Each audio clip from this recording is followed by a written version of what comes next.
Let us study the construction and mode of operation of TEM.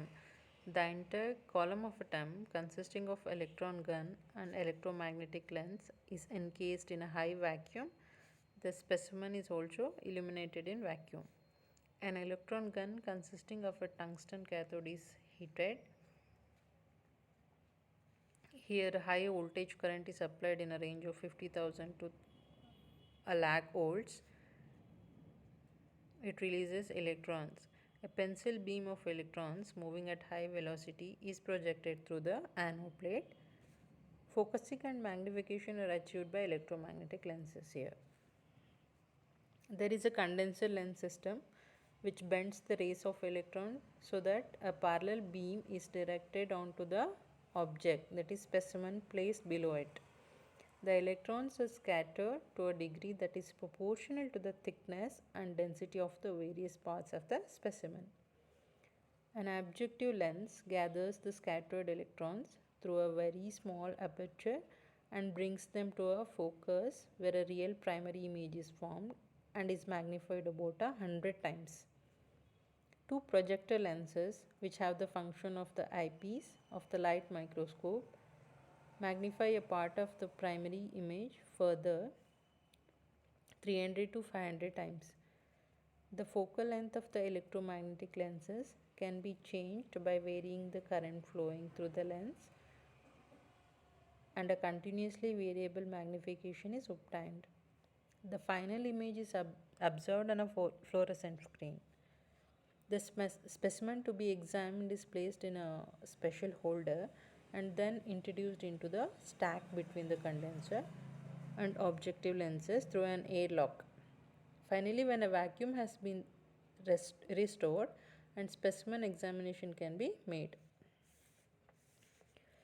Here electrons are ejected from electron gun in the form of collimated beam which passes through the condenser coil and falls on the object.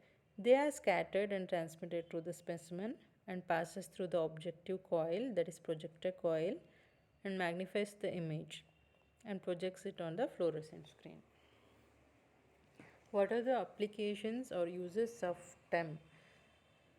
They are routinely used in clinical pathology laboratories, research institutions for diagnostic investigative purposes to understand structural details and morphology of the microorganisms, including virus, bacteria, and the eukaryotic cells.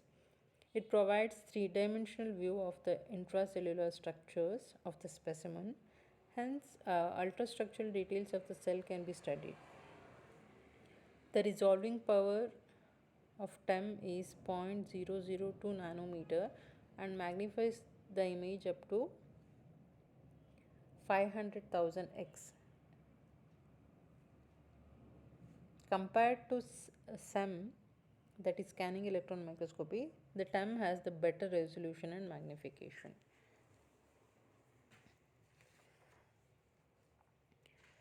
Let us move on to scanning electron microscope. It is a type of electron microscope that images a sample by scanning it with a high energy beam of electrons in a raster scan pattern. The electrons interact with the atoms that make up the sample, producing signals that contain information about the sample surface, topography, composition, and other properties. Principle of scanning electron microscope. The electron beam does not pass through the specimen as in TEM. Instead, the surface of the cell is coated with heavy metal and beam of electrons is used to scan across the specimen.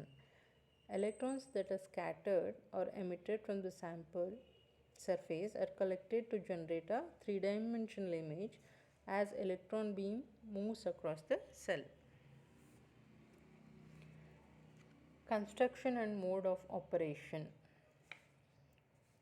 A narrow pencil of electrons, the primary electrons, produced by an electron gun are accelerated and condensed by magnetic lens, scans back and forth over the specimen. A scanning coil located between two condenser lenses facilitates the scanning process.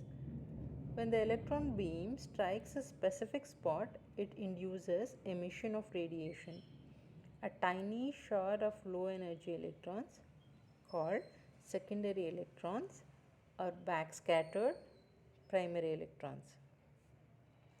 The secondary electrons are captured by a detector which is connected to a photomultiplier. The photomultiplier converts the light flashes into an electrical signal and amplifies. The electrical, the electrical signals are sent to a cathode ray tube and produce an image of the specimen. The image produced can be viewed and photographed.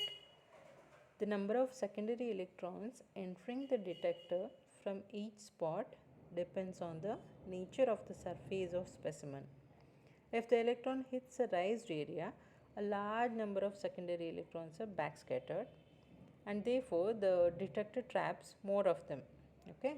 On the other hand, when the primary electron strikes as depression, fewer secondary electrons are released and correspondingly fewer of them enter the detector.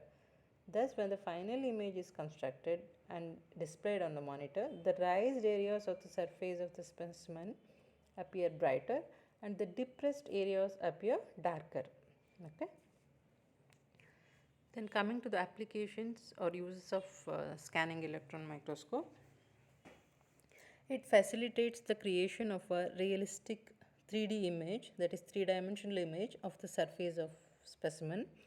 It provides to examine the actual in situ location of microorganisms in their ecological niche, such as skin, gut, etc. of animals and plants. The specimen preparation for SEM is less complicated compared to that of TEM. In SEM, it is even possible to examine an air-dried specimen. Air-dried specimen also we can examine in SEM. The resolving power is 3 to 7 nanometer and the magnification is up to 50,000x, which is obtained lesser compared to TEM.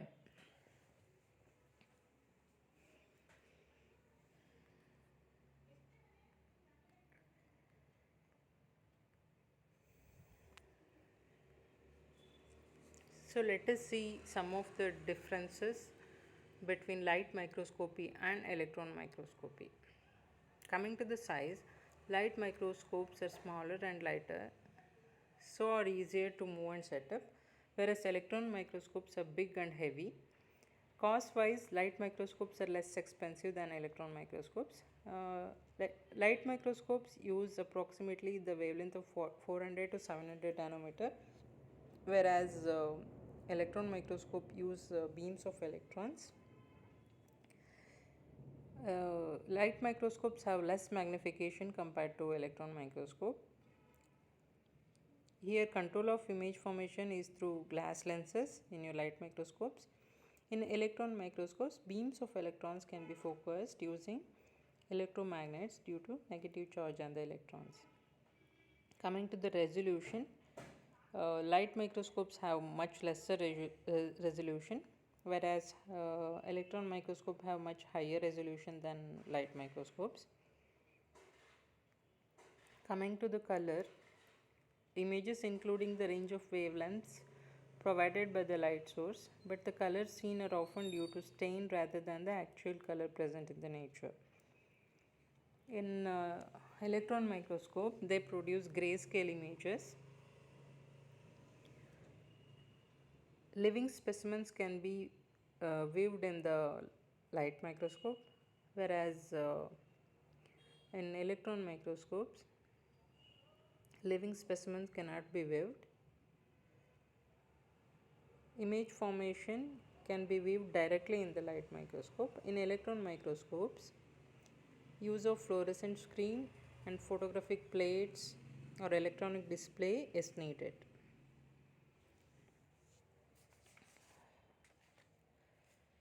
Let us see the advantages and limitations of electron microscope.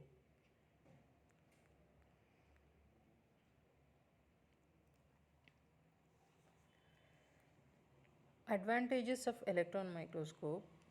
It has a better resolution and magnification compared to light microscope. Whereas the viruses and internal structure of organisms can be studied using TEM. The surface topography of the specimen can be studied with a better resolution and magnification using SEM. Some of the limitations of electron microscopes are electron microscopes are expensive to buy and maintain. They are dynamic rather than static in the operation.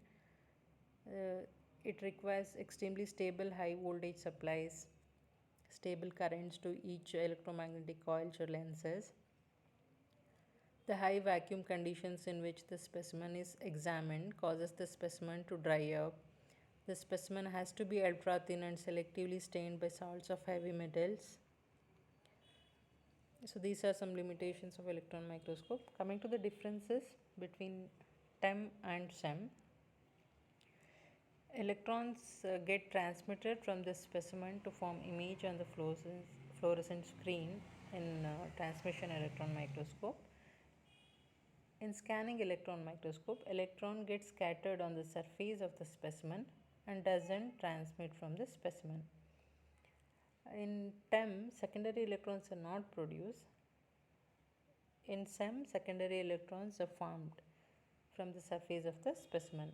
Ultra thin section of the specimen is required for TEM. Ultra thin section of specimen is not required in SEM.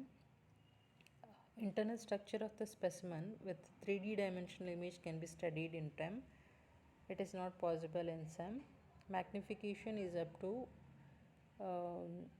0.002 nanometer and resolution, and magnification is up to 5 lakh x in TEM, whereas in SEM it's 50,000 x and 3 to 7 nanometer resolution. Staining of specimen is complicated in TEM, and the staining of specimen is less complicated. Even air-dried specimen can also be seen in SEM. So this is about the microscopy.